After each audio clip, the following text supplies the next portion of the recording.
Okay, so welcome to the course Implementing Consequences to Transform Parenting Challenges into Teachable Moments. So, for those who don't know me, I am Christina. I'm the founder of Magical Parenting, where I guide parents and children so to raise strong and unique children. So I give mentorship support in that sense. And as well, I'm the founder of the Magical Bodies Method, where I can support, again, families in a holistic way. Physically, emotionally, mentally, and spiritually. Spiritually, not in a sense of in a religious sense, but in a sense of understanding like your essence, who you are, your personality. And I also I'm the founder as well of educational farming program called Cultivating Life Skills that I run in Maidenhead for children of all ages, where children and parents come together and we work on supporting on how to grow this and how to develop life skills. So for me, what my aim is to support people and guide them in mainly in self understanding, self awareness, self knowledge, and gain those necessary tools to um, fulfill our purpose in life, who we are, and learn how to control our negative sides and succeed in our unique skills, understand who we really are. That's my aim, and to do with parents, as this helps parents to once we learn as grown-ups who we are and how to be fully aware of all our bodies, emotionally, mentally, etc., the more we become able to guide our children and to support them. So that's my aim. That's what my purpose, my mission. Yeah, so here we are. But before starting, I would like to, I always say this in all my presentations and slides, because I think it's a very important point, that we are all unique. We're all unique in all aspects, from physically, the way we look, emotionally, and the way we feel is unique, the way we think is unique, our personality, our essence is unique. And I think this is important to become aware of this. First of all, because as parents, we are unique, but as well, our children, each child is unique. So that means that we need to adapt in certain things, especially if we're going to talk about consequences. It's important to be aware that uniqueness is an important factor in supporting our children. And numerology in this case can help a lot in understanding each individual uniqueness and personality, and as well in helping us to think of the consequences. But yeah, so let's get started. Understanding consequences. So what is a consequence? Well, consequence has to do with, the idea of the law of cause and effect. So for each action, for something that is causing something, there is an effect, there is a consequence. And they can be the outcomes of actions and choices. But understanding how consequences work, we can actually help our children to learn about themselves, about cause and effect. But also it can help us to, how can I say, to be, when we understand the lessons behind consequences, it actually sometimes can make easier out our work in some way. We will see in the next slides. Because, for instance, if we know that if we touch fire, we will get burned. This is something that, of course, the action of touching the fire will create the consequence of being burned. And most probably we know this because we have experienced this. in a way or another. And of course, I'm just now using an extreme example. I don't know why I'm thinking of this example, but the point is that we wouldn't want our child to feel the pain of getting burned. So we would maybe tell our child like not to touch the fire because they're gonna get burned, and it's okay with telling them and guiding them in that sense. But imagine us as children or our child that we're being told not to do something, so we become curious even if somebody's telling us, we don't really understand, we haven't experienced what does it really mean. So sometimes it's important for us to have a choice and experience it ourselves, because if uh, if I see the experience as you as parent telling me not to touch it, I might kind of understand, okay, you don't want me to get hurt, but I still might want to consider that as a, okay, he doesn't want me to touch it, it's okay, I'm not gonna do it, but don't really learn the lesson behind it. Sometimes we have to experience it, because after we touch ourselves and we get burned, we learn the lesson and we don't go and touch it again. So sometimes, on certain situations, the point is that we need to let our children to experience certain things, to make their mistakes, to live the consequences, and take responsibility, accountability for that. That's the key thing. Of course, there are other situations where we might tell them what to do or not what to do, and they might behave differently according to their personalities, and they might challenge more or don't want to follow instructions, and that's something that we should analyze in each situation. But um, the most important thing here is to try, and this is what we're going to do in this course, is to try to understand what how can we make them become accountable and understand that for an action there is an effect, and therefore a consequence, an outcome. Most of us tend to get angry or disappointed when they don't do what we tell them to do, because of course we want them maybe to behave or to do well or not to get hurt, and we give them instructions, we tell them, but they don't do it, and in that moment we might get very angry or very disappointed, or we're stressed anyway, and then that becomes even like worse, and we react by an impulse. So, and in that way, we often end up punishing them. And for instance, you can say, oh, you haven't tidied your room as I told you, and now you're banned from using your phone for a week, or whatever. So we just decide the consequence in that moment, just led by that moment of stress or anger or disappointment. And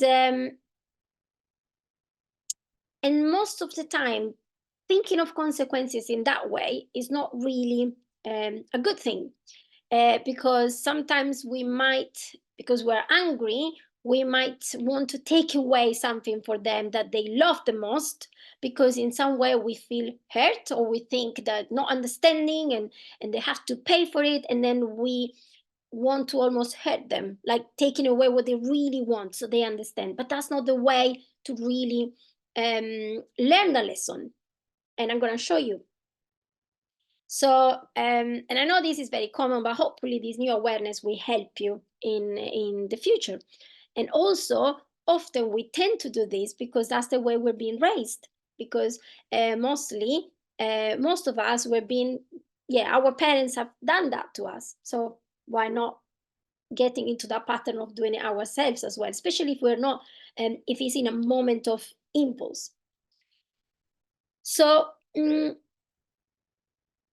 What the example I said before, when we think in that moment of anger and maybe choose to take away something from them, or tell them, because they have to learn the lesson not to do this, and then they're not going to go out for a week, or they're not going to have access to what they like, it becomes more a punishment rather than a consequence. And there is actually a different purpose, because with consequences, children learn from mistakes. And so like in the case of the fire, so they touch it and they learn that it burns, so they made from that mistake or that choice that that's not a good outcome. So then they learn how to be more responsible for their actions. It will be from their own initiative. Next time the choice, they're going to make a wiser choice because they understand. So it will help them to make better choices independently, and that's the key, independently. They take ownership. While punishments make children feel bad, and sometimes they can even suffer for that. They can feel that sense of unfairness that is coming from us rather than from the situation they created. So they not necessarily understand this because of what they did. That's the consequence. They can a punishment they see more as us being unfair with them is a personal thing. We are being unfair, so they can start to grow resentment, and that can strain as well the relationship with our children. So consequences instead can be used as a teaching tool, because they are not as well intended to shame kids, because when we punish them there is a sense of making them feel shame as well. And there's nothing wrong with feeling ashamed of what we have done, because when we feel really ashamed we might really learn the lesson. But one thing is when we feel ashamed because we realize ourselves of what happened and we see it. Another thing is when somebody else make us feel ashamed for what we did, and making us feel bad towards that person rather than the situation, if it makes sense. Let me know if it doesn't make sense. um, so yeah, so that's one difference. So let's talk about the types of consequences. Consequences can be positive or negative. Positives, for instance, wow, I cleaned my room and I did everything when I woke up, or I ate my healthy food, and this, as a positive consequence, I will be able to, I don't know, go out earlier with my friends, or I will be actually healthier because I ate healthier food. So these are kind of proactive actions with a positive or beneficial outcome. And it can also, not only we will be able to, as a consequence, as an outcome, do other things that we were thinking to do, but as well, we have the sense of doing well, of making the right choice, of feeling empowered in that sense and feeling good about ourselves. And positive consequences as well encourage kids and ourselves to repeat good behavior as well. And then we have the negative consequences, where the outcome is not what we wanted, or it wasn't good for them or for us. And or you can and this includes as well like getting hurt, or actually simply not following the rules, etc. And these are normally more kind of reactive actions, and are given in response to a behavior that we want our child to change. While in the first positive one, as I said, is proactive. You are doing something, making the right choice, and and the consequence then is positive and beneficial. The other one is more reactive, and we just do it by impulse, by often because we're led by an emotion. So what changes here in the positive and negative, of course, is the outcome. But so the outcome is like, what is the outcome? What is it? Is it something that we wanted to be like, is because we wanted them to behave in a certain way, or is it because it actually again can hurt them? So I think the outcome in general can be a very important point of reflection in general. And as well, outcome can determine the kind of consequence we're talking about. So for instance, when we have a direct outcome of our children's action, for instance, my child broke a toy, the consequence is that they cannot play with it anymore. So that is called a natural consequence. This can be tough at times, these natural consequences, especially when we know that they can get hurt through these consequences in any way, physically, emotionally. But sometimes that's the way for them to learn a lesson. So here we need to learn how to, step back and sometimes close our eyes, don't look, don't see, or just simply step back and let them experience, learn by experience. So for instance, okay, this is a kind of silly example, but it can be, because sometimes it can be like they don't want to wear the shoes and you have been teaching them and showing them. I mean, there can be other reasons behind it, and that's something that it needs to be analyzed. But in the moment, in the very moment when this is happening, without going and looking at the cause of why your child is behaving that way, but in that moment, if a child doesn't want to wear shoes, then don't wear them. Go out, feel the pain, and then next time you will want to wear the shoes. I actually remember once, this is a real story.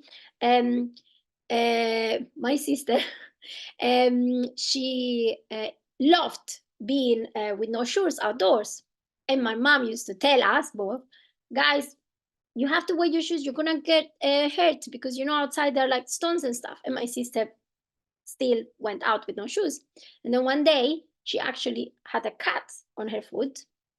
And the first thing that she did is go and wear her shoes with all the blood. I remember they were white shoes. And then she went to mom saying like, oh, look, a cut. And the funny thing is that where she had the cut was actually, the shoe was covered in that area. So that was like quite easy to see that it was, that she wasn't wearing shoes, but she learned the lesson herself. She learned that she had to wear shoes next time. So that's what I'm saying. It's an important way to sometimes just experience to learn. The same if your child is running fast. You can tell them, don't run fast, because if you fall, you can actually, I don't know, like, how do you say, graze your knees. You can hurt yourself. But you warn them, but if they still do it, they have to learn. Maybe they have to just fall and get hurt, so then they can learn the consequence, and become more accountable, and learn from the mistakes. So here we have to, as parents, as the adults here, we need to reflect on two things in these kind of natural consequences, because of course we don't want them to get very, very like hurt them very badly. However, especially nowadays, and here we have to think, it's not a moment of judgment, it's a moment of reflection. We need to think on two things. Are we overprotective as parents? Because sometimes this can be the case. They were always like worried, and we prevent them from making mistakes or getting hurt emotionally. So if somebody hurt them, then we just go there and try to protect and not allow the natural consequence to take to happen.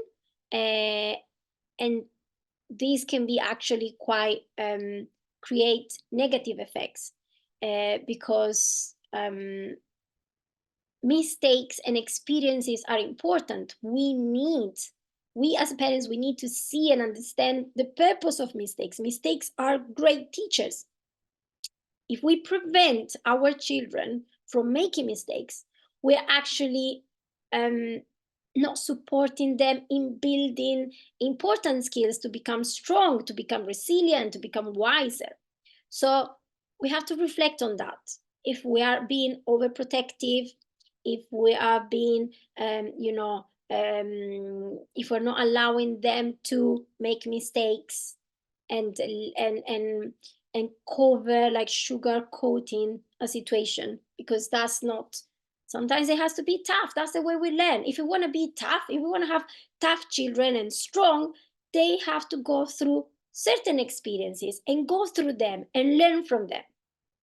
So that's one thing to reflect upon as well, because we're here to guide them in their journey. It's their journey. They have to learn things in their journey. That's important thing. Anyway, so we were talking about natural consequences, as I said, that where the outcome is a direct outcome from what happens. And then we have logical consequences.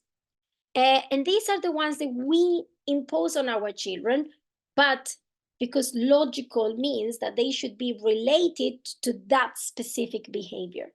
So, for example, if you don't follow the instructions I'm giving you, you will not be able to participate to the game. So, the consequence of not participating, of not following the instructions, is that you're not going to participate. So, it's related to the same thing.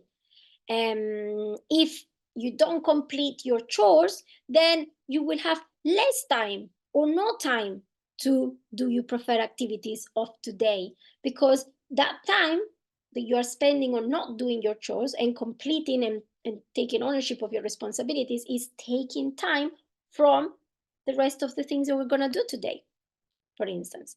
So it has to be related, because if I say something, for instance, if you don't follow these instructions, then you're not going to get the iPad today. That is a not related logical consequence. That is actually what is called imposed consequence. And these are set by us, by parents or adults in general, and may include a loss of a privilege or additional chores. And sometimes they can become punishment. So yeah, sorry, I forgot to mention. So we have, as types of consequence, a summary. We have natural consequences that occur without our intervention. Is a normal reaction to an action, an effect, cause and effect. Then we have the logical consequences. That's the one that where we give instruction, like we set those sorry, we set the consequence, we set it ourselves, but it needs to be related to the specific situation, scenario. And then we have the imposed consequences, as I said before. That is the one where we they lose some privileges, and they can have additional chores that we add to that. If you have any questions, I will leave at some point towards the end. So please write them down or send them like you're doing now. And then I will go and look into them. I'm happy for you to send them now, and then I can look into them.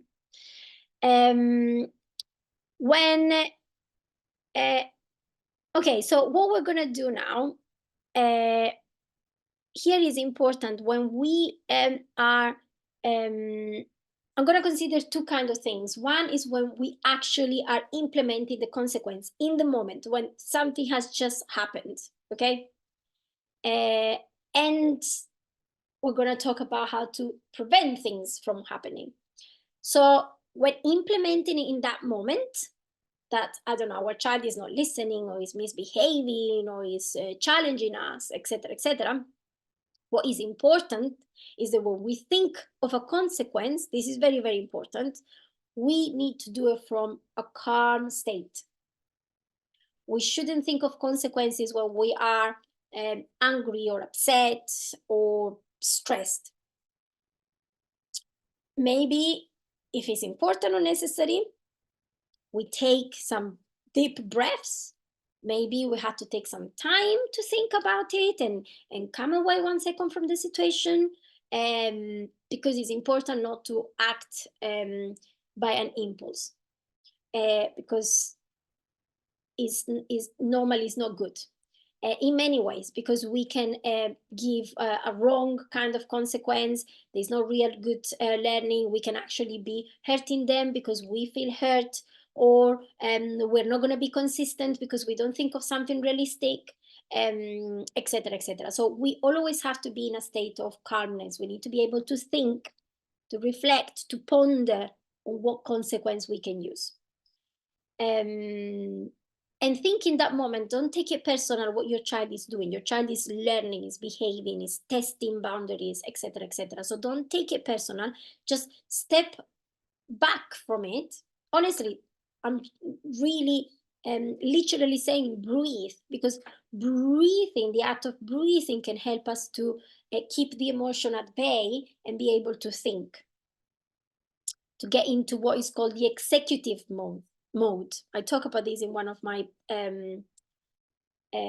courses where I talk about self-regulation, and that means being able to think.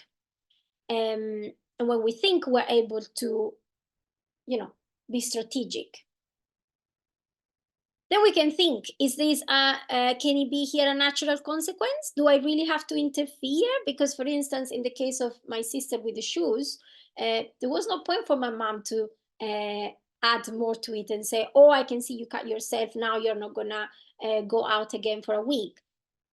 My sister learned anyway the lesson, because she cut herself, she felt the pain, and she was wearing the shoes, and she couldn't wear shoes for a while because it was cut exactly where you put your shoes. So she learned the lesson herself. We can think as well. Can it be a logical consequence? Sometimes, as a natural consequence, if we don't interfere, is better. Like, if a child broke a toy, then that's it. You cannot really play with it anymore. I'm not gonna buy you another one. Sorry. Maybe we can think how to fix it, but that is a good lesson. We shouldn't intervene and then try to, oh, okay, you're upset, I'm gonna buy you another one. No, that's it. That is the lesson there. So they can take more care of the toy. We can think as well, oh, maybe it's a logical consequence. Sometimes it can be both. Like, if a child, I don't know, I was thinking before of one, like if a child was doing something on a wall and was actually, or coloring or breaking something on the wall, then a consequence, oh no, that's not a good example. Well, if I think of one, I tell you later, but sometimes it can be both. It can be a natural consequence, but then you can still, um, they have to fix it. For instance, the toy, yeah, that could be an example. If the toy is broken, then as a natural consequence, they cannot play with it anymore. But maybe as a logical consequence, they can consider how to take care of the other toys and keep them in a safe way. And for a while, they have to put it in a specific place or keep them in a certain way, so then to avoid them to be broken again, because maybe you are leaving it all around the floor. So as a consequence, now we cannot use the toys anymore in the living room or on the floor. We have to keep it in this basket, so then it doesn't happen again. I'm just saying as an example.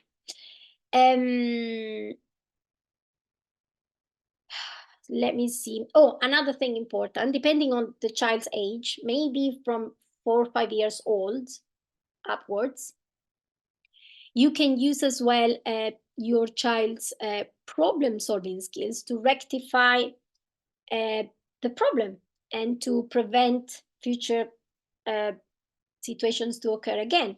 So you can encourage your child, for instance, to brainstorm some solutions, and consider as well the consequences before making your decision. So you can actually talk to them and say, like, oh, okay, this is what happened. So what do you think we can do now? Like, what can be a good way to rectify this or to avoid this to happen again? And talk to them. And then you can decide, make your decision after you are listening as well to them. Sometimes children can be actually sometimes they can be very harsh on themselves when they have to think of the consequence. So that's something to that can help as well. But this is when it's happening, when the consequence, when there is something in action in that moment. But what we really want, though, is to be ahead of the game. Why do we want to use consequences?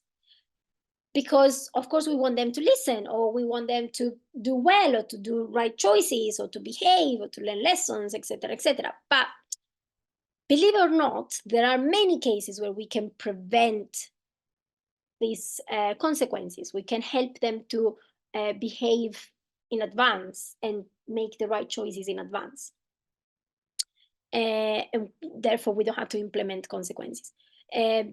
Also, another important point, in order for a consequence to be effective, we need our children to learn the lesson, and we need our children to be willing to take ownership, to cooperate in this learning process, and to do it willingly on their own, like they actually want to participate. So if you burn your when you put your finger in the fire, you are willing to learn the lesson yourself and not put the finger in the fire again. And that's why these consequences are better than punishments, because sometimes they can take it, they can be resented by what happened, and they can actually make it worse or even more because they don't understand the lesson behind it.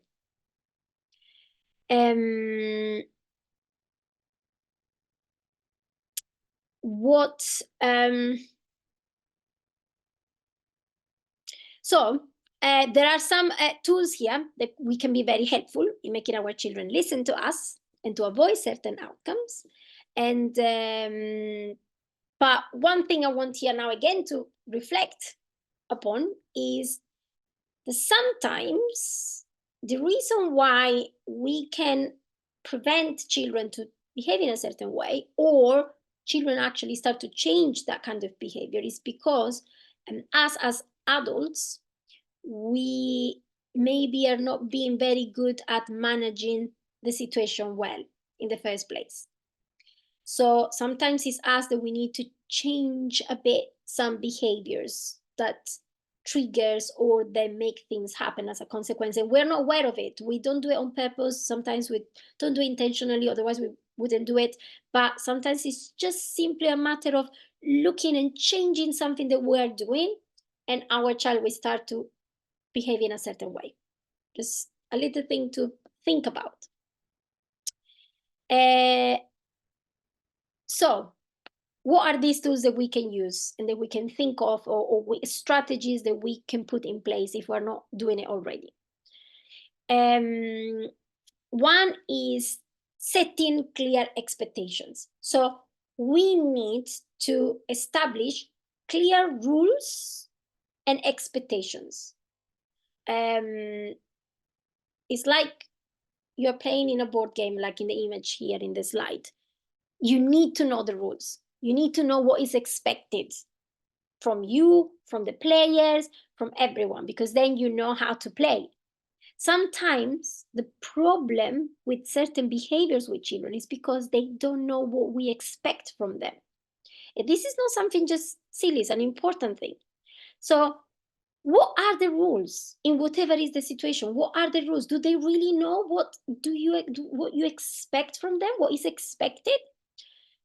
Sometimes it's just a matter of running them into your head before discussing them, or sometimes you have to discuss the rules with them and tell them what you expect. Check if they understand what you are saying, that they're actually understanding, and sometimes by talking to them, depending on the situation, again, every situation is different, every child is different, every parent is different, but in many scenarios, understanding what talking to them of what you expect, it can help you as well to understand how they think and what they might think instead that you are expecting from them, so that you can adjust and say, oh, no, I'm not expecting that. The clearer and the more precise are the rules and what you're saying, what you expect, the better outcome. Also, something interesting that happened many times to me working with parents, but as well with myself, when, especially at the beginning, sometimes when doing this exercise of running through all the rules and what I expect, I realize that I don't even have clear myself what are my expectations or what are the rules. That's an interesting point. So if you could do this as an exercise, take a moment, a scenario where you were working with your child, or he actually was misbehaving in some way, when you were working together, doing something together, or you were gonna go and do something together, and see what, think of the scenario and then go backwards and think of what were the rules, what was important to tell them before this happened. So I'm recording this, so I'm gonna send it later, most probably tomorrow evening or Saturday morning. You can rewatch this, but if you can take a note as well now and take it as an exercise, think of a scenario with your child where things went wrong, and trying to go backwards and think, okay, actually, what were the expectations here? What did I, what were the things that I needed to say in order to make it clear that this is what I expected? Um, for instance, if you're cooking with a child and the child start to make a mess, and then they finish and they go, and you think, excuse me, you have to clean, and they get upset and they don't want to clean, most of the time is because you didn't tell everything from the beginning. You didn't say, okay, so we're gonna cook. Do you want to cook with me? Yeah, perfect, good. So what are the things that we need to consider? We need to go and take the ingredients. We might need to consider, like, maybe in your head as well, be aware that they might need to practice if they're quite young in doing certain things, like putting the flour, maybe they would make a mess. So just consider that in your mind and think if you are happy for them to do it, or if you prefer to support them in another way first and then they can do it and do simpler things. Like, having in your head what is it you want them to do, and then tell them how you want it, and then you say, and when we finish, we have to clean. So what are you gonna do? Are you gonna wash? Are you gonna clean the surfaces, the table? Like, explain the rules, because then they know, and then they can decide if they actually don't want to do it anymore from the beginning, or if most probably they will, but they know those are the rules. That can help a lot. Another important thing, after you have defined the rules, how are you communicating these rules? Because this is another important point. Make sure that you're looking into the eyes, that you have eye contact, so you know they're listening. Ask them questions to see if they're listening. Sometimes you see, as I said before, oh, so we need to clean. So what are you gonna do? What are you gonna, do you prefer to clean the surfaces? Or so you are sure that they're understanding. Also, don't ask questions when you want them to do something. That's important. The language we use is important. Don't ask questions. Tell them. Instead of saying, "Oh, would you? Can you clean the table for me?" Rather than say, "Can you clean?" because that implies that there is a choice. Uh, you can or you cannot. What do you want to do? Of course, they're gonna say no, because sometimes they literally take what we say as we say it, but instead say, after you clean the table, I'm gonna do this, or we're gonna do this. Like, I need you to clean the table, or you clean. Give clear instructions, direct instructions, rather than, oh, would you like to do this, or can you do this for me, please? No, it's not a choice. Think, are you giving a choice? Because then they will choose. Or are you giving an instruction? Then think of the consequence as well beforehand when possible. And that's why it's good to do the exercise that I just gave you, to think of scenarios and try to understand, oh, what would be the good consequence in this case. So if you are not going to do all the things in your head and knowing your child, what can be a consequence? Okay, later we're going to go to the park, so I'm afraid, keep in your head, I'm afraid we're not going to go to the park if you don't help me to clean everything first, because we're going to clean, and until it's not clean, we're not going to go to the park. And be patient in that sense. And also make sure that if you put certain rules, you follow the rules yourself too, not just your child, because that shows as well that you are on the, like, you say what you're gonna, you keep your word for what you're saying. Try to make the consequences immediate when possible, especially if they're young. So don't say, if we don't do this, you're not gonna go this weekend to this place. Try to keep it relevant to what's happening and to the day if possible. Sometimes it's not possible, but if you can, try it. Sometimes they do need a bit of support. Depends on the age and what's going on. Sometimes you need to, with the cleaning, depending on the age, say, okay, what, we'll do it together, but they have to do it too. No, you don't do it for them. And you wait and you are patient in that sense. Sometimes they do need a bit of help. And sometimes you can, when you are creating the rules, you can ask them, what would you need in order to tidy up the room? Do you need any assistance? If you're going to clean the surfaces, do you know how to clean it? Do you need any assistance? Just double check with them. And again, don't think of consequences in a moment of anger or in an impulse. Take your time. And consistency. I know that's the word that we don't really like.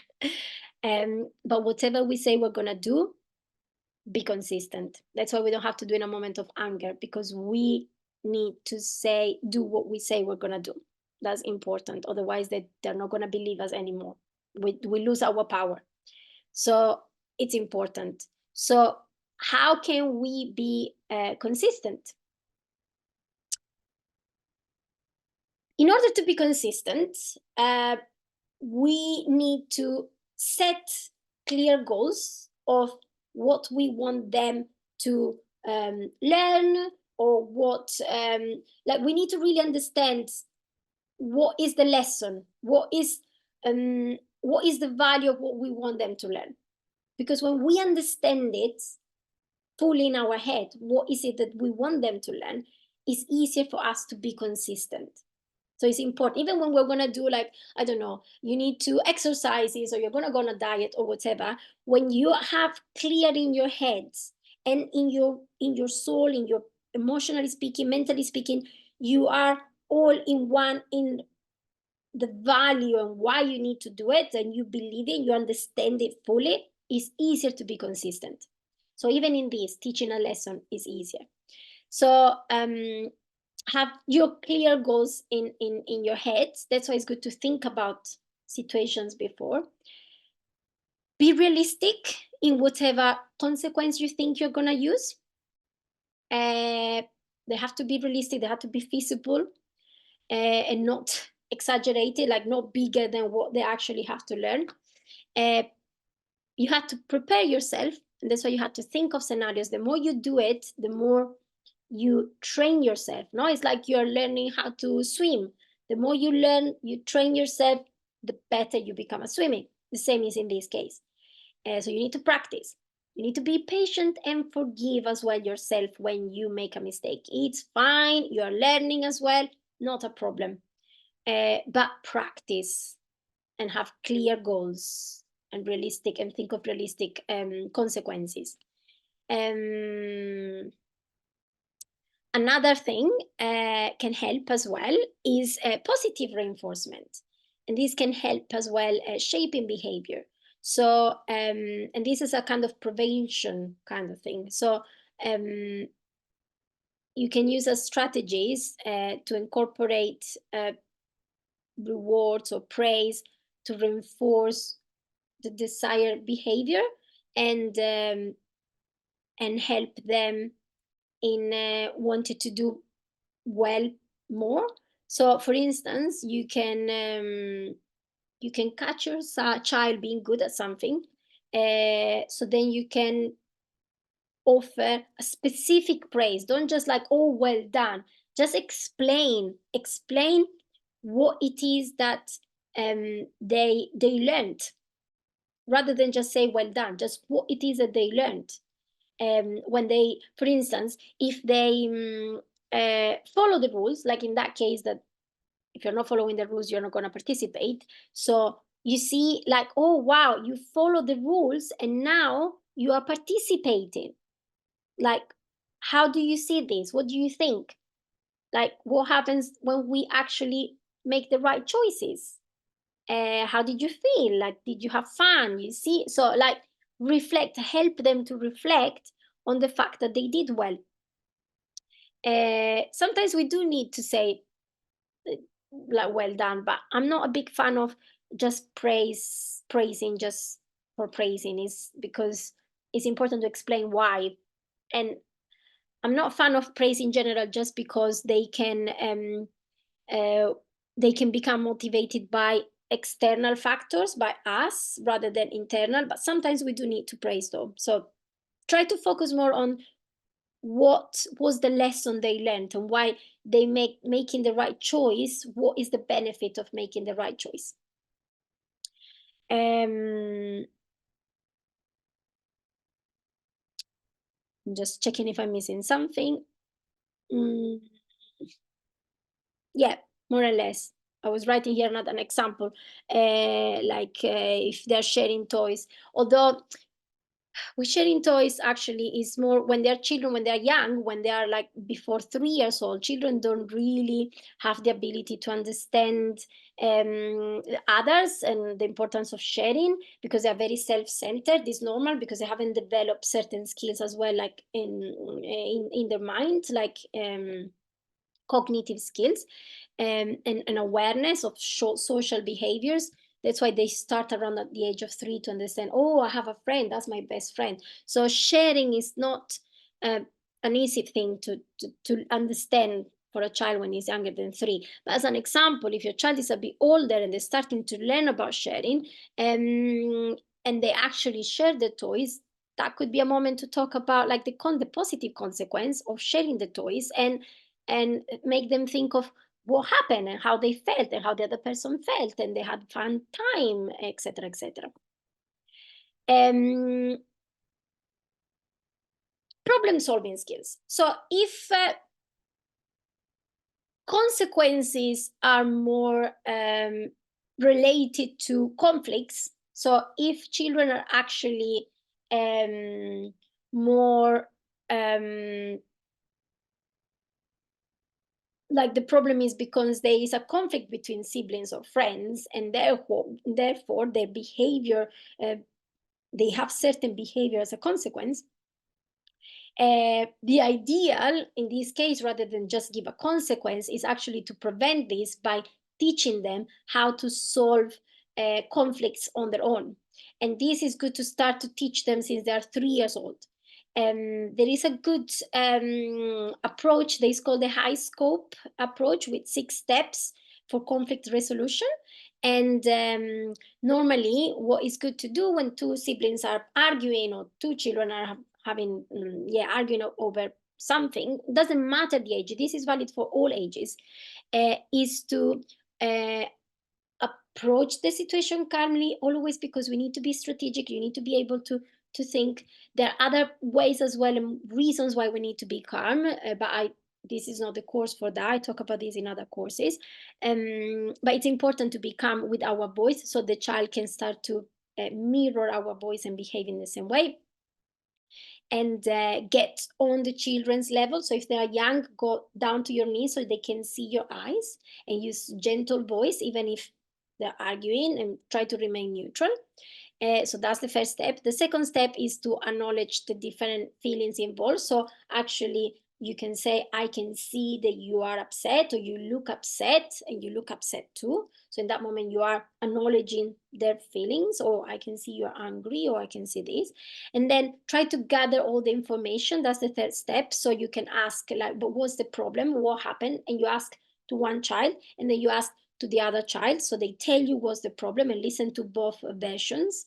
And then ask the children to think of possible solutions. Of course, if they are younger, they might not know what can be a solution. Take your time. I had situations with very young children where I had to wait even 25 minutes for them to think of a solution. 25 minutes. I know it's a lot, but sometimes you need to. And until they can think of, like, if they say a solution, then you ask the other child, what do you think? Does it work? And he can say, no. Okay. So another solution, because that doesn't make him feel still happy, and you're happy, but he's not going to be happy. So what else? And try to think and think and think. Sometimes they can just, you know, give up and say, you know what, you can have your toy, or you know what, that's fine. Or they can actually start to understand the other person. Again, doesn't matter the age. So it's just thinking of a solution so they can both hear the points of views and find the solution together. If they cannot, you might, suggest few things and see if it works, or it can be a little input for them to develop into another solution they can come up with. And then follow up. That's the important part. It's the last step, but it's important. Follow up. I can see you solved the problem. You see, now you did this works for you, this works for you. This is a good teamwork. You actually understood the other person understood you, you find something that you're happy both together. So this is a good way to learn how to cooperate, how to make friends, to follow rules as well. Sometimes it's just a matter of using these 6 steps to understand. If you are happy, I can share a little video of these 6 steps in practice. Okay, yeah. Okay, I will share it. I will share it after when I do the when I send the recording. I will just take a note, share the video. Okay. And building trust and respect. So this is even like when you want to go to the cause of many of children's misbehaviors, or as well if you want your consequences to be effective, that you want children to really understand the lesson behind it and wanted to willingly learn the lesson. Or children to want to follow the rules or like take accountability for their actions. We have to build trust and respect with them. And how do we do this? By connecting with our child, but real connection. We have to see them. We have to understand them. We have to listen to them. We have to get into their world. And to do this, we have to spend time with them. We have to play with them. It doesn't matter the age, even if they are teens, be in their world and talk to them. Of course, if we start earlier, it's easier because when they're teens, they have this phase where they have to challenge things. So it's going to be harder, and it's good to challenge things because that's a way to grow. But it's going to be harder. It's better when they're younger to do when they're younger. But if they're already at that age, try to get into the world, try to listen to them, try to really see them, to connect with them. And you don't need sometimes too much time. You just have to actually be there. And when we do this, and important, we shouldn't be anyway scared of putting boundaries and give them responsibilities. Getting into the world doesn't mean that they can do what they want. That's important. They still need to follow rules and boundaries and take responsibilities.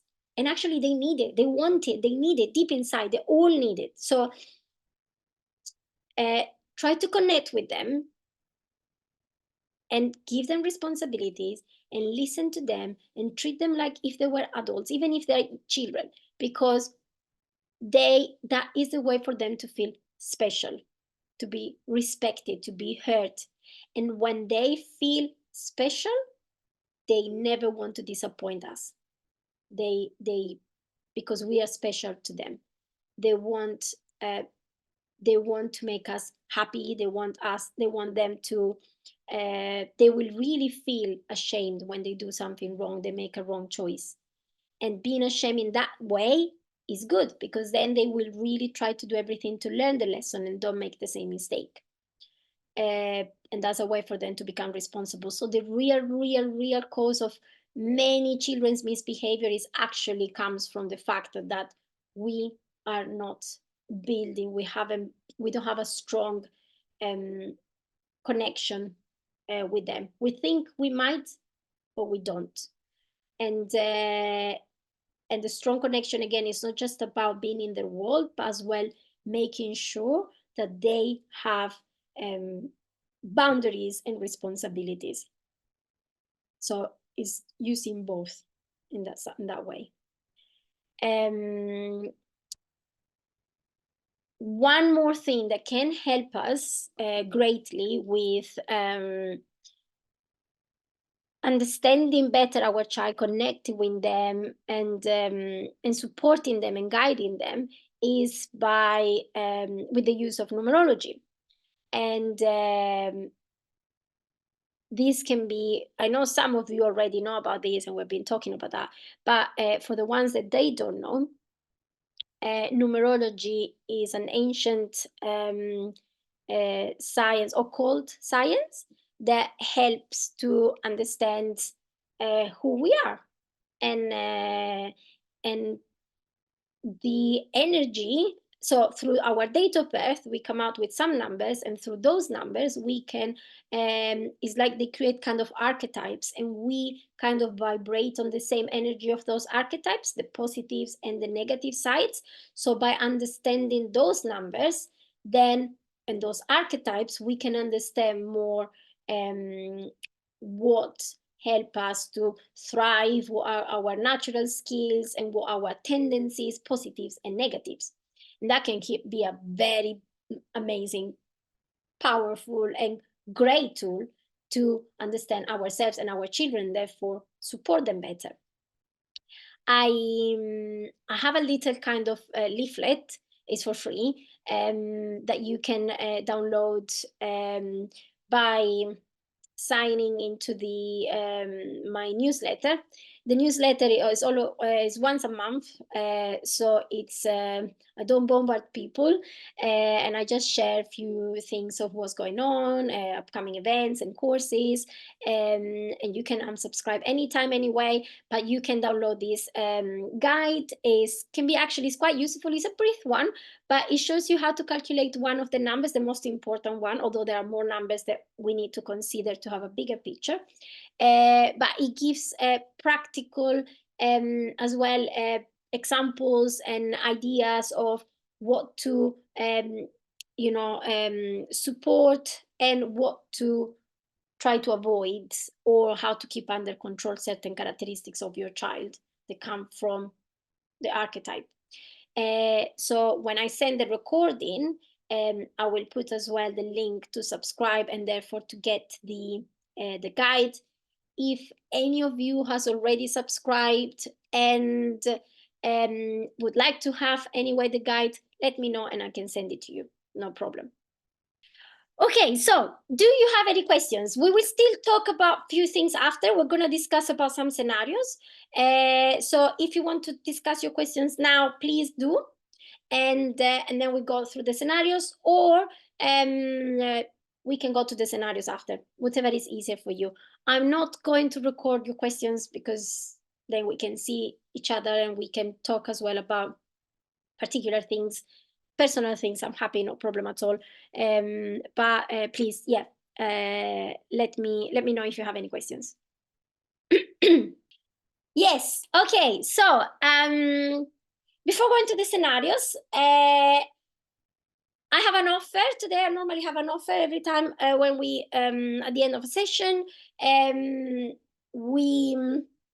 I'm offering 1 hour session with a 50% discount. So rather than £60, £30. This is valid only for new customers, and is valid until new customers. I mean, they have never done a one-to-one session with. And this is valid until this Sunday, 21st of April.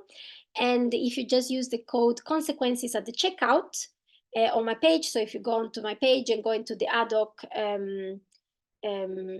session, and then just go to like purchase it, and then in the checkout you can put the code, you will have 50% discount. And try to implement all the strategies that we learned today, and seek support when needed. I'm here, you can email me, I'm happy to help. And just consider the fact that by implementing consequences in an effective way, we can actually transform the challenges that we have every day with our children into something more valuable, into valuable teachings moments. And that will, as a consequence, promote responsibility, and our children can as well grow and become stronger as well through the learnings. So let's go to the scenarios. Here I'm going to share one scenario in particular, and after I talk about this scenario, please think of the following questions. So if you can write them down, what do you think it went wrong in this scenario? So we can write it. What kind of learning should actually be the consequence? Like, what kind of things children should learn as a consequence of their choice and actions? And think of each child, because this example I'm going to give you is about 2 girls. So what would be a good learning for the first child, and what would be the good learning consequence for the other child? Think as well, what kind of consequence is that, if it's a logical consequence or um, natural consequence. And if you think of an alternative one, so if you think of the logical alternative consequence, make sure that is related to what happens rather than something different. And of course, you can ask me other questions, that's no problem. And after I go through the scenario, and we discuss this, I would need as well a volunteer to discuss a scenario of what happened, something that happened to you already. So this is a good opportunity for you to learn, to reassess. So please be courageous, how do you say, to try and say it, so we can analyze it together and think of possible consequences with teachable moments. All this part is not going to be recorded, so then you can feel free to discuss situations and stuff. And for those that are watching the recording, feel free to write down your answers, and then I'm going to reply. I'm happy to reply. So here we go with the scenario. So there are 2 sisters. Let's call one Chloe, and she's the younger one, and is 9 years old. And then we have Linda, who is 12 years old. So she's almost a teenager. She's already a teenager. And in the scenario, Chloe goes to Linda's bedroom. Linda doesn't really like Chloe going into her bedroom. So Chloe goes into her bedroom when she's not there, and she started to touch things and take stuff. And all of a sudden, Linda gets into the room and sees Chloe's there and gets very upset, especially because Chloe took one of her books or something that she was having there, and she starts to shout at Chloe very loudly and become very aggressive. So Chloe started to cry and go crying to mom and say, oh, you know, Linda was shouting at me because I went into her room, and she told me all these awful things, and maybe Linda actually was, you know, saying bad words and stuff. And I felt very scared, and etc. etc. Mom goes to the room and tell Linda, why did you shout to your sister? Oh, because she came to my room. Yeah, but you know, you're sisters, you need to love each other, you need to take care of each other. Why did you do that? That's not right what you did. You really used bad words. I told you you don't have to use bad words. Why did you say those things to your sister? Why did you scare her at that point? Now you are banned, and you're not gonna use the AirPods for a week. That's it. Oh, that's not fair. Linda gets angry, upset, and the mom said, and now, because you carry on doing that, you're not even going to use the iPad for a week. So what do you think in this situation went wrong? And think about Chloe, think about Linda. And of course, mom, in that situation of stress, the mom was going on through other stuff, and then Chloe was shouting, and it was a big deal. Not big deal, a big, you know, stressful moment. And actually, when Chloe and Linda started to confront each other in some way, they were started to be more aggressive, and then she just went to Linda, told Linda that she was not going to have her AirPods and an iPad.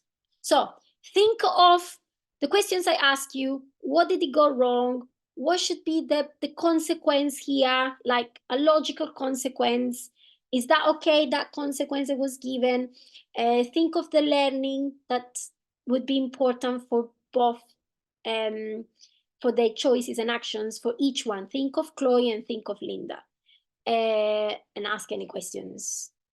So I give you a few minutes, and for those that I'm recording, I'm just gonna complete here, and let me know if you have any questions in the emails. Okay.